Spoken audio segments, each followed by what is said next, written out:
Praise the Lord. இயேசுவின் நாமத்தில் உங்களுக்கு அன்பின் வாழ்த்துக்கள். நல்லா இருக்கீங்களா? லூக்கா எழுதின சுவிசேஷம் 6ஆம் அதிகாரத்தை 36ஆம் வசனத்தை வாசிச்சு பாருங்க. ஆகையால் உங்கள் பிதா இரக்கமுள்ளவராய் இருக்கிறது போல நீங்களும் இரக்கமுள்ளவர்களாய் இருங்கள். இன்னைக்கு இரக்கத்தை குறித்து நம்ம பார்க்கிறோம். இரக்கம் அப்படின்னு என்ன தெரியுமா? முதலாவது உள்ளத்தின் ஆழத்திலிருந்து மன்னிக்கணும்.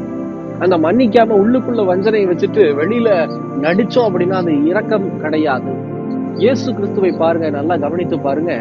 அவர் இரக்கமுள்ளவராய் இருக்கிறார் எல்லாரும் மேலையும். அந்த இடத்துல இயேசு கிறிஸ்துவ சிலுவையில அறையுங்கள்னு சொன்ன அத்தனை ஜனங்களுக்காக இயேசு இதோ ஜெபித்தவராய் காட்சியளிக்கிறார். பிதாவே, என்னுடைய பாவத்தை மன்னியும்னு சொல்லி உள்ளத்துல ஆழத்திலிருந்து முதல்ல அவர் மன்னிச்சுட்டு பிற்பாடு தேவ சமூகத்துல அவர்களை மன்னியும்னு சொல்லி ஆண்டவர் கேட்கிறார். இன்னைக்கு இயேசு கிறிஸ்துடைய பிள்ளைகள்னு சொல்லிக்கிறோமே, திரும்ப திரும்ப அதான் நான் சொல்ல வருகிறேன். சிந்தித்து பாருங்க. ஏன்னா இந்த வசனத்தின்படி நம்ம வாழல அப்படின்னா கண்டிப்பா நான் சொல்றேன், பரலோக ராஜ்யத்துக்குள்ள பிரவேசிக்க முடியாது. இயேசு கிறிஸ்துடைய ரகசிய வருகையில நாம அவருக்கு முன்னாடி நிக்க கூட முடியாது. வசனத்தின்படி வாழ்ந்தாதாங்க ஆசீர்வாதம். நீங்க ஊழியக்காரா இருக்கலாம், இல்ல நம்ம பெரிய சபைக்கு போகலாம், பெரிய அந்தஸ்துல இருக்கலாம், பணம், காசு, பேரு, புகழ் எல்லாம் இருக்கலாம். ஆனா வசனத்தின்படி நம்ம வாழல அப்படின்னா, மற்றவர்களுக்கு இரக்கம் நம்ம காண்பிக்கல அப்படின்னா பரலோக ராஜ்யத்துக்குள்ள பிரவேசிப்பது அரிது. புரிந்து கொள்ளுங்க. தயவு செய்து நீங்களும் நானும் மாற்றிக்கொள்ளலாம். ஆண்டவரே, என்னை மாற்றுங்கப்பா. ஒரு சில பேரால இந்த வசனப்படி வாழ்றது முடியவே முடியாது. குறிப்பா இரக்கம் காமிக்கவே முடியாது. என்ன செய்யலாம்? ஜெபம் பண்ணுங்க. ஆண்டவரே, என்னால முடியல. எதை முடியலையோ அதை ஆண்டவர்கிட்ட கொண்டு போங்க.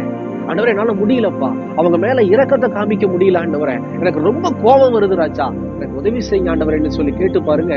கர்த்தர் உங்களுக்கு எனக்கு உதவி செய்ய ஆவலா இருக்கிறார். அவருடைய ராஜ்யத்துக்குள்ள பிரவேசிப்பதற்கு இதோ அவர் நம்மை பலப்படுத்த ஆயத்தமாக இருக்கிறார். பிரியமான ஜனமே, ஒப்பு கொடுக்கலாமா? கண்களை எங்களை நேசிக்கிற நல்ல ஆண்டவரை இந்த வேலைக்காக ஸ்தோத்திரம். ஆண்டவரை, நாங்க பெயருக்காக கிறிஸ்தவர்களா இருக்கக்கூடாது. உண்மை பின்பற்றுகிற பிள்ளைகளாய் நாங்க காணப்பட வேண்டும்னா இரக்க குணம் எங்களுக்கு வேணும். ஆண்டவரை தகப்பனே, யாரெல்லாம் அந்த வார்த்தையை கேட்டு தன்னுடைய வாழ்க்கையை ஒப்புக் கொடுக்கிறார்களோ அவர்களை கண்ணோக்கி பார்த்து கர்த்தர் ஆசீர்வதிப்பீராக. இரக்கமுள்ள இருதயத்தை தருவீராக சுவாமி. உண்மை போல நாங்க இறங்கணும், உண்மை போல நாங்க மன்னிக்கணும், உண்மை போல நாங்க வாழணும். உங்களுடைய வருகையில நாங்கள் காட்சியளிக்க ஆண்டவரே இதோ காணப்பட தேவரீர் எங்களை பலப்படுத்தும். எங்களை ஆசீர்வதியும் கூட இரும். இயேசுவின் நாமத்தில் பிதாவே, ஆமேன், ஆமேன். தொடர்ந்து ஜெபம் பண்ணுங்க. எங்களுக்காகவும் ஜெபித்துக் கொள்ளுங்கள். கர்த்தர் உங்களை ஆசீர்வதிப்பாராக. God bless you.